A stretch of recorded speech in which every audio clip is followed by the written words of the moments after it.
Welcome to this mission, in which we'll learn the basics of taking off in the A-10 and navigation. At any time in this mission, you can press the pause key to pause the action. This can be handy if you want to reread the text. We are currently sitting on the end of the runway, ready to go, with permission to take off already granted by the control tower. Before we take off, though, let's review the basic navigation instruments and HUD data. There are 5 primary flight instruments located on the front dash. First is the Attitude Direction Indicator, or ADI, which is a sphere indicating aircraft pitch and roll. In the center of the instrument is a horizontal W waterline symbol with wings that indicates the aircraft's current attitude. When the waterline is over the black part of the sphere, it indicates that the aircraft is pitched down towards the Earth. When it is over the gray hemisphere of the instrument, the aircraft is pitched towards the sky. On the sphere itself are tick marks at 5-degree increments. There are also indications for 30, 60, and 90 degrees. The position of the waterline over the tick marks indicates the aircraft's pitch angle. Along the sides of the sphere are tick marks at 5 and 10-degree increments. When rolling the aircraft, the wings of the waterline align with these tick marks to indicate bank angle. Overlaid on the ADI can be yellow localizer and glide slope bars. These are used for an instrumented landing approach, and they provide you precise heading and glide slope steering.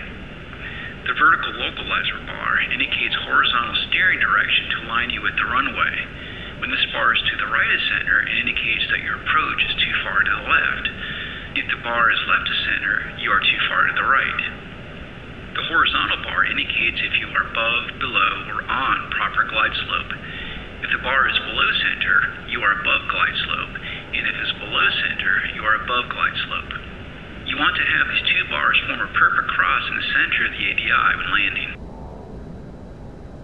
On the left side of the ADI is the glide slope deviation indication. This caret will move up and down of center based on glide slope deviation. Below the ADI is a horizontal situation indicator, or HSI. This instrument gives you a top-down view of the aircraft centered on a compass rose. The compass rose rotates so the aircraft heading is always pointed at the top of the indicator. The steer point needle is the white pointer and tail on the outer edge of the compass rose. It always points towards the selected steer point. The digital number in the upper left corner indicates the distance to the steer point. The number in the upper right corner is the required course to reach the steer point. Located in the center of the HSI is the CDI, or Course Deviation Indicator. It is composed of 2 parts. Let me select another waypoint so you can see it more clearly.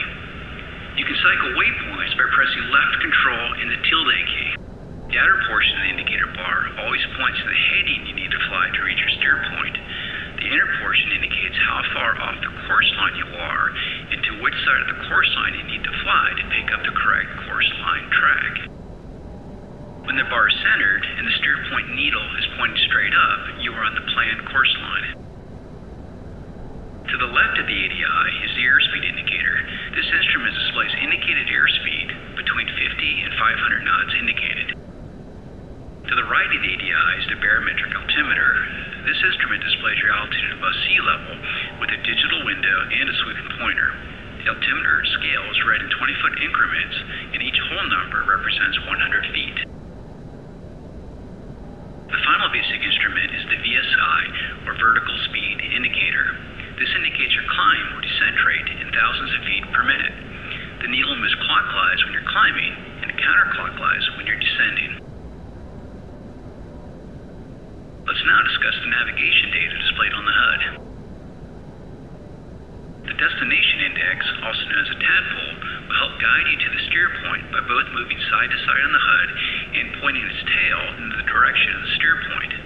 Here, for example, we are to the right of the steer point. The tadpole is offset to the left and is pointing to the left. If we are to the left of the steer point, the tadpole will be offset to the right and pointing to the right.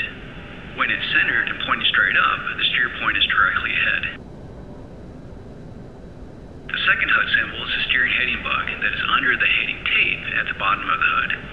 When it's aligned with the heading caret, you are heading HSI and ADI, neither of these HUD keys will tell you if you are on the assigned course. They only indicate if you're flying towards the steer point. In the lower right corner of the HUD is the navigation data block. The first line displays the waypoint number, that is your steer point, and the distance remaining to reach it. Right now, the first waypoint is selected, and we're 6.8 nautical miles away from it.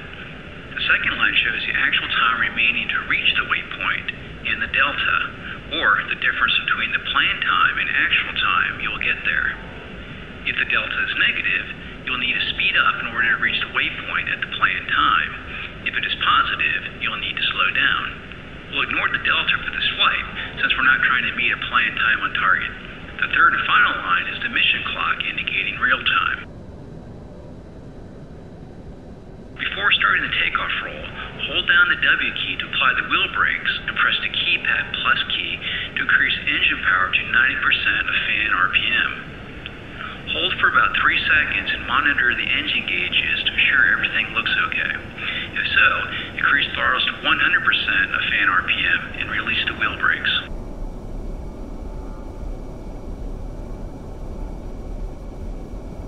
As you roll down the runway and pick up speed, use small rudder corrections to keep you centered on the runway. Use the Z and X keys to control the rudders.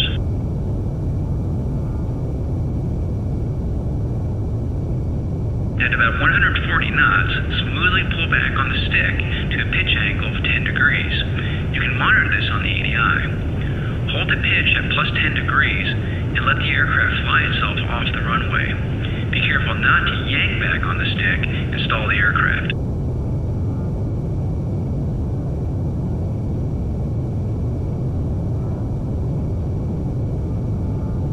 With a positive rate of climb established, clean up the aircraft by pressing the G key to raise the landing gear and the F key to raise the flaps.